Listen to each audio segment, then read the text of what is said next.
Hello bachcho, let's read the question. So question says that for the reversible reaction, this reaction is given that is reversible and the temperature is given 500 degrees Celsius. The value of Kp is given and when partial pressure is measured in atmosphere, the corresponding value of Kc with the concentration in the mole per liter is. क्या बोलेगा इस question में कि अगर हम KP का value given है तो केसी का वैल्यू क्या होगा। केपी गिवन है, केसी पूछा 500 डिग्री सेल्सियस में।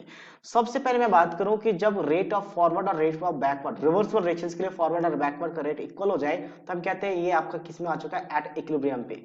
और इक्विलिब्रियम पे हम एक कांस्टेंट डिफाइन करते हैं जिसे कहते हैं इक्विलिब्रियम कांस्टेंट। और इक्विलिब्रियम कांस्टेंट का दो तरीके से डिफाइन किया जाता है, एक होता है केसी और एक होता है केपी। केसी को कहते हैं equilibrium constant in terms of concentration और ये इन टर्म्स ऑफ प्रेशर। और दोनों के बीच में एक रिलेशन है, दो रिलेशंस कैसे लिखा जाता है, KC KP is equals to KC RT to the power delta NG. और डेल्टा एनजी किसके लिए निकालते हैं तो that is equals to number of moles of product minus number of moles of reactant.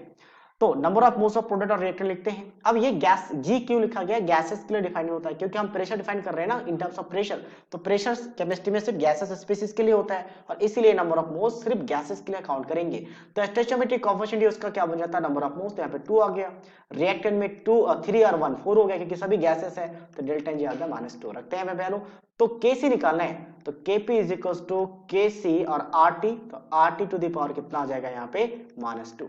तो केसी कितना आ जाएगा, केसी आ जाएगा केपी। अब ये नीचे आ गया तो यहाँ पे केपी के साथ मल्टीप्लाई आ जाएगा यानी आरटी टू द पावर 2 आ गया। अब केपी का वैल्यू कितना आपके पास 1.44 इंटू 10 टू द पावर -5।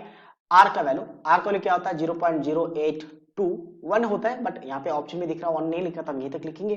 ठीक है, मल्टीप्लाई टेम्परेचर क्या है तो टेम्परेचर आपका बेसिकली 8 नहीं 500 डिग्री सेल्सियस है। हम इसे केल्विन में रखेंगे, 500 डिग्री सेल्सियस है और केल्विन में रखने के लिए हम क्या करते हैं 273 से एडिशन करते हैं तो ये बन जाएगा 773 केल्विन। तो ये वैल्यू रख लेते हैं 773 केल्विन टू द पावर 1/2। अब इसी फॉर्म में आंसर है तो हम चेक करते हैं किसके साथ मैच कर रहे हैं। ठीक है, अच्छा एक मिस्टेक हुआ यहाँ पे 1/2 क्यों आएगा, आपके पास 2 है, -2 था तो प्लस में 2 आ गया तो प्लस में 2 ही रहेगा। अब ऑप्शन में -2 के फॉर्म में है तो मैं इसको डिवाइड में लिख सकता हूँ, मतलब 1.44 into 10 to the power -5 divided by 0.082 multiply 773 to the power -2। इसको भी ऐसा भी लिखा जा सकता है।